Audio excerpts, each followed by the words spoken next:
Hey there, welcome to call number 2 of the Speak from the Soul and Sell in 6 minutes or less program. Now, I'm going to make an assumption here that you have already done the work, the pre-work for call number 1, which was the action sheet number 1 and the vision audio and the vision handout. And I'm going to make an assumption that you did the work that I outlined in call number 1, which was action sheet number 2 and the life audio and life handout. Now, if you haven't done it, I just want to tell you that before you go any further with call number 2, I recommend that you go and do the work. Because with this program, it's not just about listening to the training and listening to me yap and go on and on and on. It's about you needing to do the work to get real crystal clarity on where you are at, what's your baseline right now, what you really, truly, deeply want for your life and for your business. And the action sheets are going to help you with that information, as well as the audio and the handout for the Break Barriers and Be Successful program that I have. And I've given you and gifted you the vision call as well as the life call portion of them, because it's a 6-module program. So stop this audio right now, or the recording, and I want you to go and do that work first, okay? If you have done the work, I'm going to say awesome, bonus, thank you, that's great. And I want to do a check-in with you to see, how do you feel? And one of the things that I always like to ask people, clients or group programs that I'm doing, is do a 2-word check-in with yourself. When you're doing something, and as well as including, the work on this audio, is how do I feel about it? Because what's really important is the feelings that are coming up for you, that are being triggered, and you want to be really hyper aware of what is that you're feeling in the moment. And this will lead to what I'm going to talk about in audios number 3, 4, 5, and 6, around the feelings of getting connected emotionally to your story, to yourself, and to your audience, and for the audience to be connected to you. So it's really about being aware of what you're feeling. So let's start off with this right now, write down what are the 2 feeling words that you have. So I'm going to give you an example. So I'll go first. So right now I'm feeling optimistic and overwhelmed. Just use those as an example. I'm optimistic that you are rocking it out, you're loving the program, and that you're doing the work and all of that. I'm feeling overwhelmed because because I've got all this other work to do. I've got so much going on in my personal life, and I might be thinking, is this the right time to be doing all of the stuff that I really want to be doing?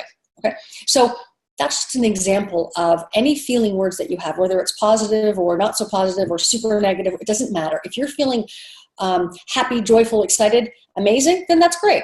If you're feeling overwhelmed, confused, frustrated, that's okay. And maybe, and often, people have a combination of the 2. You're both feeling, you're both. The 2 feelings that you have could be, I'm feeling excited, but trepidatious, right? So that's often what happens when you're up-leveling in your business, especially when you're up-leveling in your business to be a speaker, to figure out what your story is, to write a talk. Because I can pretty much guarantee that, depending on what stage you are at your business, that it's that next level, and any next level for anything is kind of scary. So if this is the next level for you to be getting out into the world in a bigger way, sharing your story and writing a talk and all that, if you've never done it before, it's like super scary. Get it? I've been there. I understand. Or if you have a talk and it's not making the money that you want, or it's not as good as you want, you know that something's missing, but you have a little bit of experience, it's still that up level, because you're like, I've done the work, it's not working. And then there's that frustration of, oh God, I gotta put more effort into this. So I totally get all of that. Or maybe you're just a rock star and you just need a new talk and you want to engage better with an audience more emotionally. Then there's that emotional piece. So it's less of the action piece, it's more of the being piece. So totally get what you're feeling, no matter what it is. I've been there. I coach a lot of clients through their emotional journey. So what are the 2 feeling words that you have right now? Just jot them down. Take a second. Okay. And in the meantime, I'm going to share my screen. Oops.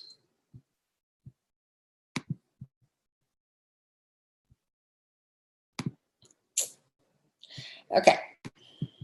As you all know, I'm always a little technically challenged. Okay, boom. So now that you have your 2 feeling words, perfect, love it. So what you can do is you can post in the forum your 2 feeling words, and that way is a really great way to connect with the other people on the forum. It gets me and my team to know how you're feeling and what's going on for you. And most importantly, it's for you so that you know where you're at. So you get to do a check-in. So I'm just going to pop up here the homework that we did after call number 1 and before call number 2, and that's action sheet number 2. So I just want to know, basically, just to do a bit of a recap in case you have some questions around this, is the question is, who do you really want to be? Like, who do you really, at your deepest core, want to be, and how do you want to show up in this world? How do you want to show up for your audience, for your family, for your friends, for the world? And it's really like that, what legacy do you want to leave? Because a legacy is not what you leave for people, which often people think is money. It's what you leave in people. It's how you the learning, the education, the inspiration, the emotional stuff of what you leave in people. That's what they're going to remember you by. So who do you really want to be? And I really can't stress enough the word really, because it's not just who do you want to be. It's like, who do you really want to be? And I know that when I've done this program before, a lot of the clients who do action sheet number 1 and then they do action sheet number 2, which is almost the same questions, they go, I'm digging deeper because I did action sheet number 1 at sort of a surface level. Now I can see the difference when I'm doing action sheet number 2 that I wasn't going deep enough. Now I'm really connected to what it is that I really want. What position do I really want to hold in the marketplace? What do I really want to do? So there's being, and then there's doing, and then there's having, right? So you need to come at it from a place of, if I had a one-shot deal at this, money wasn't an object, I didn't have to worry about any bills or what anybody thought, it was just a perfect world, how would I show up, right? What change would I really want to make in the world? What difference would I like to see? Then we get to the why. Getting really connected to your why is so important. I hear about this all the time, right? Get connected to your why. And I used to think that was a bunch of phooey, baloney, capone stuff, right? I was like, nah. Now I realize how important it is. Because sometimes, I hate to say this, but that's all you got. Sometimes the only thing that you have is the why, that you're hanging on to the why because shit's hitting the fan, nothing's working in your personal life, nothing's working in the business world, or, and you just have total self deconstruction, right? Or blow-ups. But what hooks you and anchors you for you to continue is your why. Yeah, but I really want to do this because it's so important to me that people don't experience what I did. Or what I had as a kid growing up. I don't want that for anyone because it was so painful for me that I want to change that in the world. So that's sometimes all we have to hang on to, that you want to make sure that you're emotionally connected and tied to that why. And here you are writing this stuff down. So it's not just the stuff that you get to keep in your head. And that's where stuff goes wrong, is when you leave it in your head, right? Is that when we get it down on paper, it's a commitment to ourselves. It's written down. Like anytime you write something down, it solidifies it that much more, not only to you, to people in your world, and to the universe. Because the universe is saying, okay, he or she is super serious. So we're going to give her what they want. How does this make you feel? Once again, how does this all make you feel? And then we want to get clear on what's holding you back. What fears, what anxieties, what overwhelm, who is holding you back? Just all of that stuff that's going on in the back your head of, I should be this far along in my business, I should have that, what will people think, all of that crazy stuff. Let's bring it to the surface so that we are so aware of where you're at, what you really want, and what is the gap or what's getting in the way of you actually having that thing or being that person. So what do you want people to think, feel, and do as a result of your message? I absolutely love this question, and I kind of threw it in a couple of times I've run this program. I didn't ask that question, and then when I found that question and I mulled it over for myself, I thought, well, this takes it at a deeper level, because this takes it away from us and brings it onto our audience. So, what do you want your audience to think, feel, and do as a result of your why, your what, your who, and all of that kind of stuff, which is ultimately your marketing message? Okay, so if you need to go back and redo this, by all means, go ahead. It's not a problem if you do, because I go back and I take a look at that action sheet a couple of different times. So let's move on now. So just taking a look at my notes here. When we are, we're getting to that next stage of pulling out your soul story and taking a look at our soul story moments. Now, all of your life experiences from the time that you're born to up until this very moment are life experiences that you've had. And they have been good, bad, ugly. They've been fun. They've been exhilarating. They've been a pain. They've been difficult. And these are what I call your soul story moments. And there's a gazillion of them. Okay? So I'm going to take you through an exercise in a moment that's called going through the ages. That is going to have you take a look at your entire life in review, in chronological order, in detail. And we're going to cut out the fancy stuff. We're just basically researching our life and putting down on paper the experience and the feeling. I'll get to that in a moment. So what digging up your soul story does, it does a whole bunch of stuff. It pieces together the past, the present, and the future, right? So you've done the work on the action sheet to what do you really want, who do you really want to be, which is all futuristic. Well, it's current and futuristic. But it has a review of your past.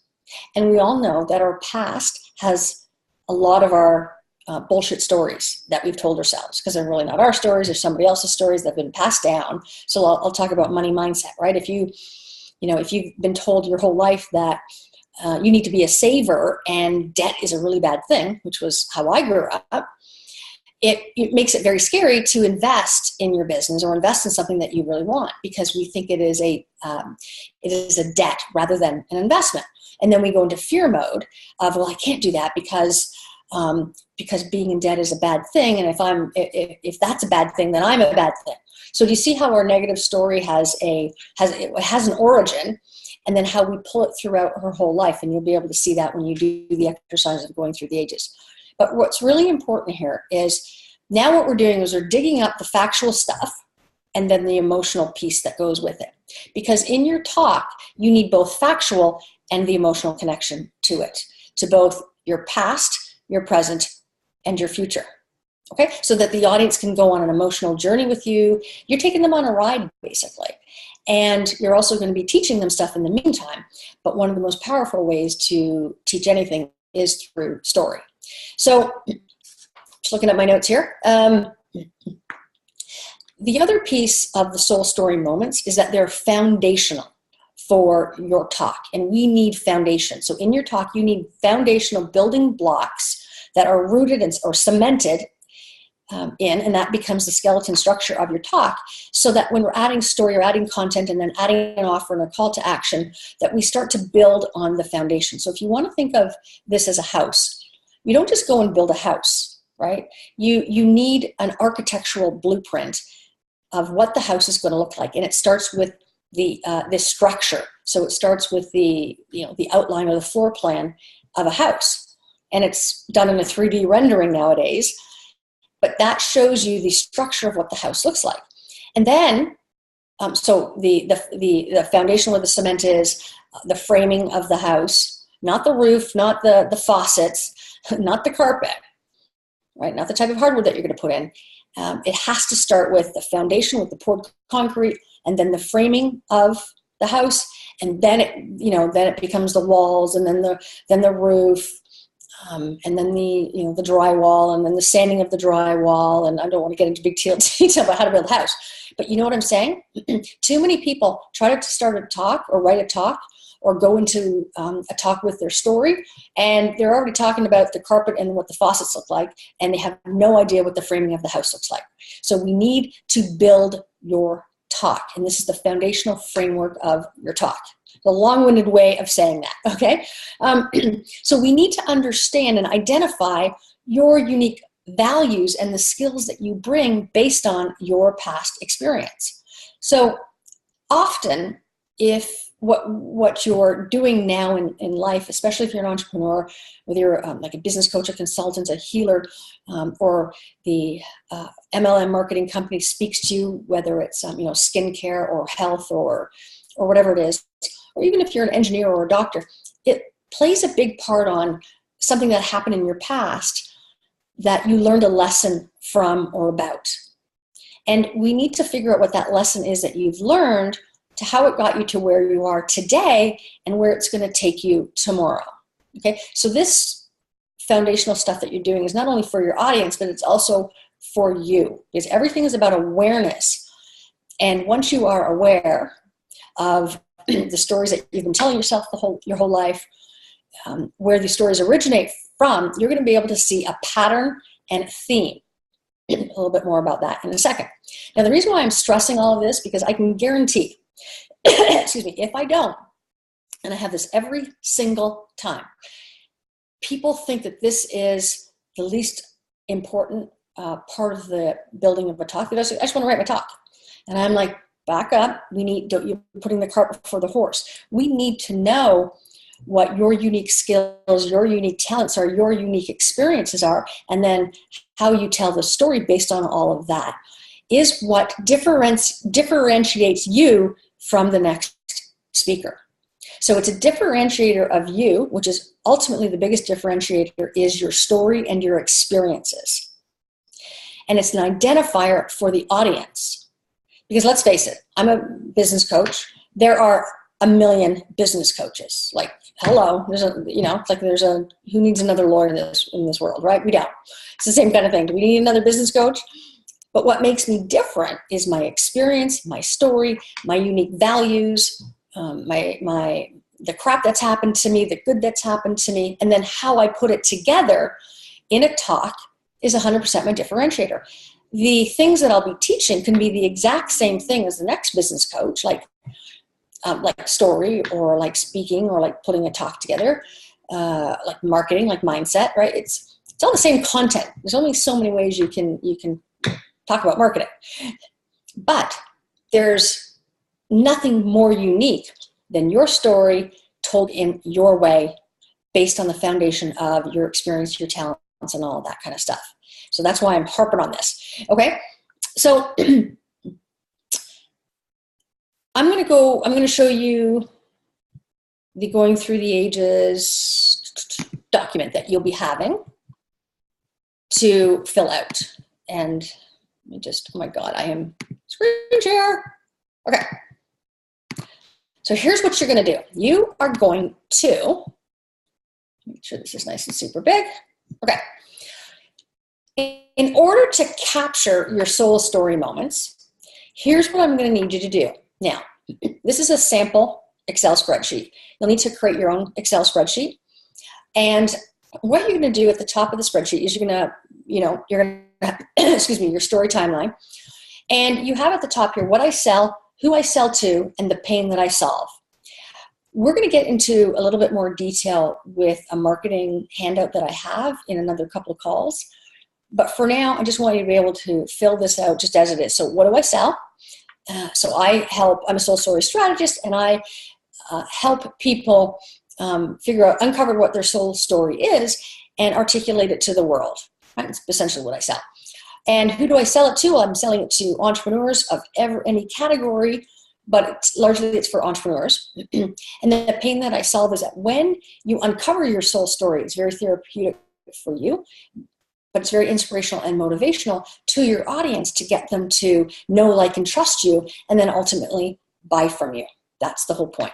So you can write something along those lines for whatever it is that you do. Now, the Going Through the Ages is sort of my proprietary system that I've created. And here's how I want you to do it. You must follow this exactly as I tell you. Okay? This is not about describe my best day, describe my worst day. Where do I see myself in 150 years? And, this is about chronological order. It has to be in chronological order from the time that you remember. So I recommend that you do this. So on an Excel spreadsheet, and I actually use flip chart paper as well that I put on my wall. So it's the great big flip chart paper, the Post-it notes. And I actually do it by hand because I'm a bit of a by hand person. And what you do is on the left-hand side, like over here, you write your age. So she has it starting at age 12. Let me just see if I can do this. You have it starting at age 1. Age 2, age 3. This is what I want you to do. I want you to go from age 1 to however old you are. I have a client who's 71 years old, so she's got it from 1 to 71. I'm 51. I've got it 1 to 51. If you're 22, 1 to 22. You don't skip any years. You just put all the ages on the left-hand side here, okay? Just going to do something here. I'm just going to jig this up a little bit here. 3, just so that way you can actually see that I mean it, okay? There we go. A little bit of interactive audio here. 1, 2, 3, 4, 5, 6, and all the way down. Then we have the details of the memory or the moment. Here's what I want you to do. We're going to do this. You're going to do this work, and this isn't just a one-day worth of work. You've got a week to do this, and then we're going to revisit this again in audio 3. But what I want you to do is I want you to go to age 1, and I want you to sit there and go, okay, 1 year old, what do I remember? I don't remember anything. Okay, no problem. Go to age 2. What do I remember? My mom told me that I fell down the stairs and I broke my ankle. Okay, so then you just put that. You don't remember, but you have a vague recollection of maybe being in the hospital or being in pain or crying, but you don't remember the fall down the stairs.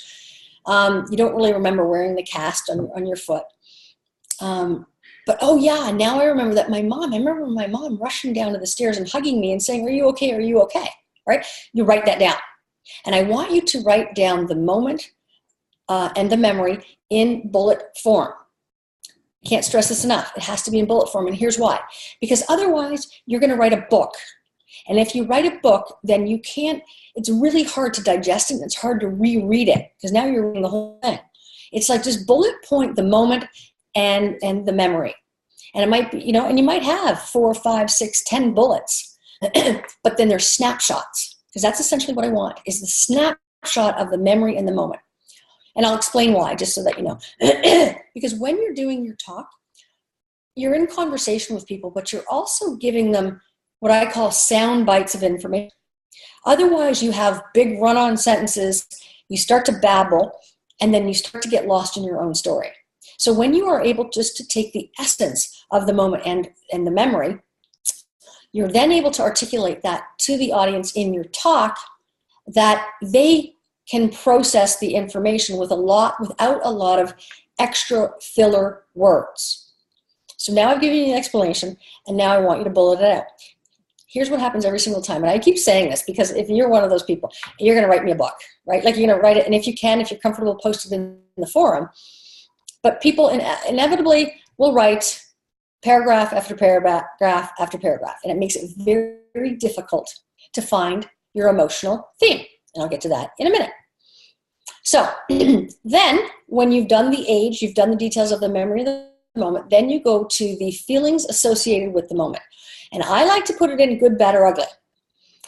I know that, quote unquote, there's no judgment here around the moment, but it's just tapped into how you feel, because it's not really a judgment. You remember feeling, like when you fell down the stairs and broke your ankle, that you don't, maybe you don't have a memory. But if you don't have a memory or a feeling, just go NA, because I don't really remember what I felt. But if you remember going, oh man, I remember feeling bad because I looked at my mom and she was crying and she was so upset. But then I remember, like when I went to the hospital, I remember, getting a lollipop and I felt really good. So you put that down. So do you see where I'm going with this? Okay. Don't worry, a little bit more explanation on this. You do this year after year after year. So here's what I want you to do. I want you to go through your entire life, year by year. If you don't remember something that happened when you were 3 years old or 8 years old or 12 years old, just leave it blank for now, because that's not a big deal. You don't have to force yourself to think about it, because I promise you, it's going to start popping like popcorn. As you go through this, you'll be like, oh, you're driving in the car, and 3 days from now, you're like, oh my God, I remember when I was 12 years old, I kissed my, Kevin in the playground. And oh my God, I remember he got all yucked out. That was my story. Yeah, it was embarrassing. Actually, it was grade 2. Kissed my first boy in grade 2. His name was Kevin. And you know what he did? He went, yuck. Oh, my girlfriends, they rallied around me to entice me to do it. And then when I did it, they rallied around me because they felt sorry for me, right? So that's a story. That's like a beautiful story. It's a funny story. So you want to be able to put the big memories in first. And I call it the big boulders, right? Because we've got to start with the big boulders. So this is the skeleton of your talk, is the memories and the moments that you remember go on this Going Through the Ages Excel spreadsheet. Then you're going to go back over it again through your life, and you're going to start to see the holes. Oh, God, age 3. Well, if I broke my ankle when I was 2 years old, when I was 3 years old, what happened? Oh, I remember going to school with crutches. That's all I remember. Put it down, right? And then what kind of feeling was associated with that? Oh, my God, it was good because I had people pay attention to me, and I got special treatment from the teacher, right? So you go through all of that. Now, as we get, even when we're younger, there's going to be stuff that has happened to us that aren't the greatest memories. They may be ugly memories. Maybe you've gotten divorced. Maybe there's the death of a loved one. Maybe you were laughed at. Maybe you called a name by a family member or by a kid in school. Maybe you were abused, or maybe there was some deeper trauma that you've experienced. And this is where I want to get super serious, okay? When you're doing this exercise, this is where the therapeutic side comes into play here. And this is why I can't stress enough that if you had trauma in your life, any type of abuse or anything of that nature that was very traumatic for you, you want to make sure that you are taking care of yourself emotionally. And if you need to go see a doctor, a psychologist, your counselor, you need medication, whatever it is, then you need to do this. So I'm not professing to be a doctor or a counselor here. What I'm just helping you do is uncover your soul story moments, your moments in your life. But if they have a reaction to you or a trigger for you that requires you to get help, please get the help. I'm telling you that you must get the help. Because sometimes when we're doing this work, as therapeutic as it is, it can be a trigger, because maybe you've buried these memories and you don't want to ever remember them again, but you really want to be a speaker, and and you're doing this work, they may come up. So that's my disclaimer. That's what I'm telling you to do. And if you have anything, please reach out to us at hello@odettepeak.com, and we're happy to support you in any way that we can, okay? So you will be triggered in this, because there's going to be memories that even if you, I don't know, you peed your pants in grade 3 and everybody laughed at you and they made fun of you for the next 3 years, that's a trigger. Now, the incident of itself is really not that big of a deal now that you're an older person, but how it made you feel when you were a kid, and the action and the reaction that moment and that reaction that you got from your classmates, how it made you feel is what's really important. So, and here's why, because we have an incident that happened to us, and what we do is we make it mean something. So you peed your pants in grade 2. Your kids made fun of you for 3 years, not your kids, your classmates made fun of you for 3 years before you moved to another school and everything all was forgotten. But it's that journey of, I peed my pants, this is the actual thing that happened, and for 3 years I felt really badly about myself.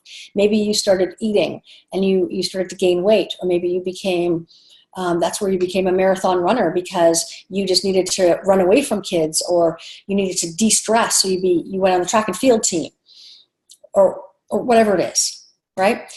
If you take a look at where you are now with some of the mental stuff that we've got going on, the fears, the angst, the overwhelmed feelings are always 100% found in a moment that happened in our life.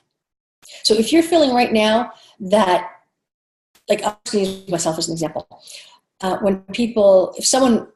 I can handle someone making fun of me. What I find really difficult is when someone laughs at me. Now, a lot of people can handle that, right? It's a trigger for me because of a moment that happened when I was younger that I was laughed at and I felt ashamed. So the feeling in the moment, when I was younger, was shame. I wasn't able to articulate it back then as shame. What I did was I started to create a story on top of the story on top of the story on top of the story. And before I know it, I have this big story that when people laugh at me, I'm not good enough. My shame triggers. I feel ashamed. I'm embarrassed. I cower. I don't want to be seen. I don't want to be heard. all because of the moment that I had when I was a kid. I can't remember the moment, to be honest with you. But let's say we'll use the example of peeing your pants in grade 2. That it's like, God, I just peed my pants when I was in grade 2. Like, who cares, right? Your big self now knows that, but your little self didn't know it. And your little self is the one that grew this. As you got older, the story just grew and grew and grew. It mushroomed. And now you're able to go, this is the beauty of this exercise as well, is now you're able to go, God, that's where my shame comes from. Or that's where my fear of being seen or being heard comes from. My God, I can wipe it. I can wipe that clean. And then that moment of peeing your pants in grade 2 is totally, the moment's not wiped out, but the feelings associated with it are wiped out. You're going, done. You've healed a part of your inner child. You healed a part of the little you.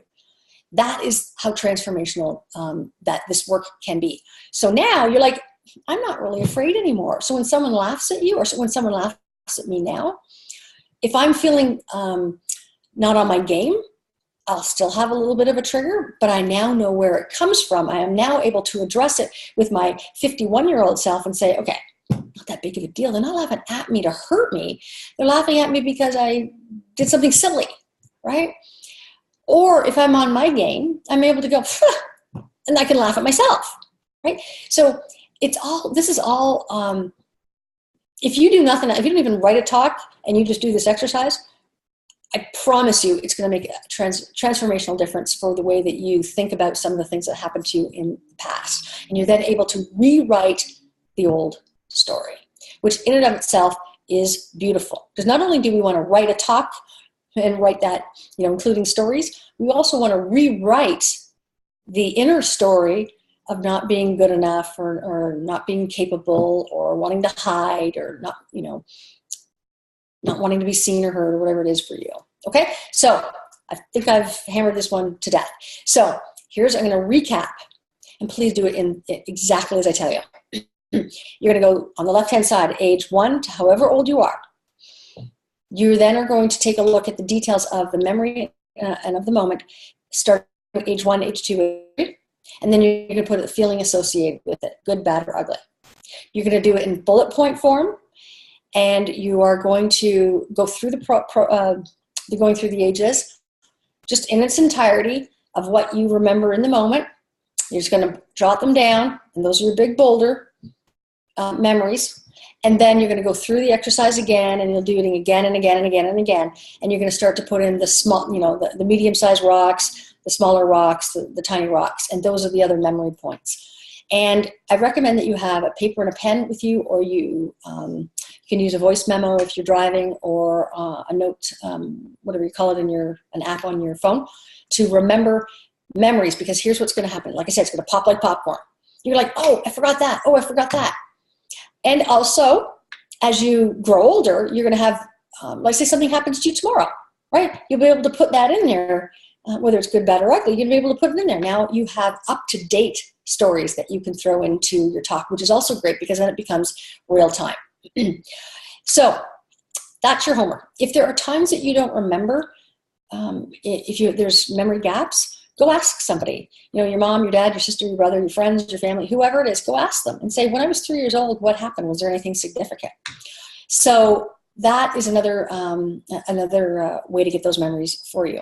Now, I was about to say something, and I just went off on a different track here, but it'll come back. So when you've done this, you just want to let it sit for a bit and then come back to it maybe the next day. Remember on call number 1, I said spend half an hour a day doing some work on this program. This will require a little bit more time, but at least you're doing half an hour a day, and this is going to be I'm pretty sure that this is the only homework that we have. Yeah, the only homework that we have for call number 2. Let me just confirm that. Yeah. Just want to make sure I don't forget. Okay, perfect. Yes, I'm on. So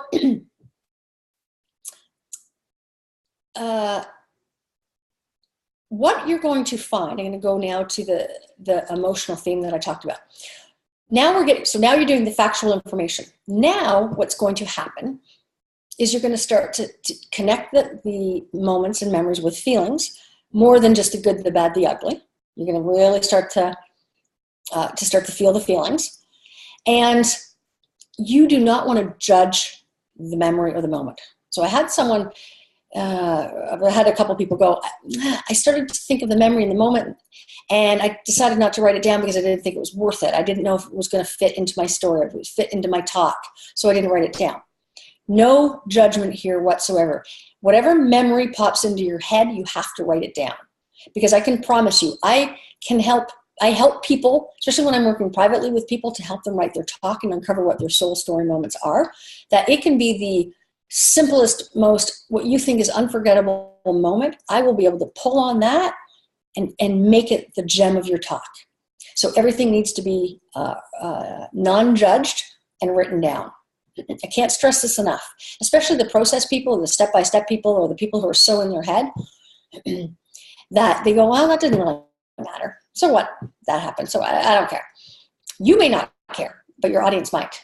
So you write them all down. And here's the other reason why I want you to write them all down, is because we are going to pull out what are called the emotional theme. You're going to find a thread. It could be called the golden thread, the red thread, whatever it is, the theme. You pull on this string throughout your whole life, and you're going to see an emotional theme, thread, that will pull through your whole life to where you are today. You won't know what that emotional theme is until you do this work. So that's number one. Number two, don't be looking for the emotional theme. It will find you. I can promise you. Don't be thinking, okay, I got to find an emotional theme in this story. I got to find an emotional theme when I'm 3, when I'm 4, when I'm 5. No, forget about it. That's the background stuff that happens automatically. And I'll get into more detail about what that is. But you're going to see themes. You're going to see patterns of behavior, patterns of being, patterns of feeling. And it'll start to open up your eyes to a whole bunch of amazing things. Once again, though, my disclaimer to you is that if it opens up real emotional wounds and triggers, you have to get the help with a doctor, counselor, psychologist, psychiatrist, whatever it is that you do, whatever it is that you need to go get that help. Okay? So I think I'm going to leave it at that. I'm just going to do a quick, okay. So this is going to be your homework for the next week. And on call number 3, we're going to dive into a little bit deeper about what this looks like. So I'm just going to reiterate one more time a couple of the things. So you've done action sheet 1, you've done the vision audio and vision handout, you've done action sheet 2, you've done the life handout and the life audio. Do not start the going through the ages until you have done that work. I'm just going to pop this off now. Oops. Save. Okay. Sure. So where I was going to lose you. You have to do that work first. Please do it in chronological order. Do it in the way that I tell you. Because I guarantee that when you do it the way I tell you, it's going to work. You're going to have an awesome talk and story. If you do it out of order, it's going to confuse you, and you will have to go back and start from the beginning. That's purposely why I'm not giving you a sample of my talk yet, or my soul story moments or anything like that. I did that once. Remember that? I did this once. The lady, she didn't even do any of the work. She went straight and wrote her talk. I'm like, no, it's not good. Okay, so you're going to do the work. Then you are going to find quiet time in order to go through the ages. This is really, really important. Don't be trying to do it while you're, making dinner at the same time. Might be great to have a pad and a paper, and as you're making dinner, to jot down memories. But take the time to really sit with this, be still with this, be in flow of this, because it is going to be the foundational pieces to everything that you do in your business, from your talk, excuse me, to your marketing message, to your online programs, to the book that you're going to write, to, if you want to write a book, to the TV show you want to produce, whatever it is. This is the foundational stuff. So I'm going to leave you with that for now. Post in the forum any questions or comments that you have.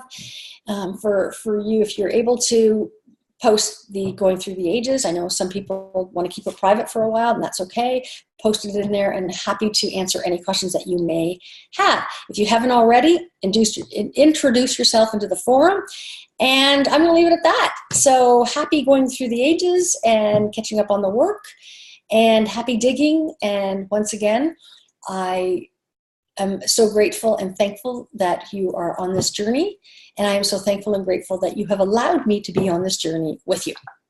So until then, we will see you on call number 3. Ciao.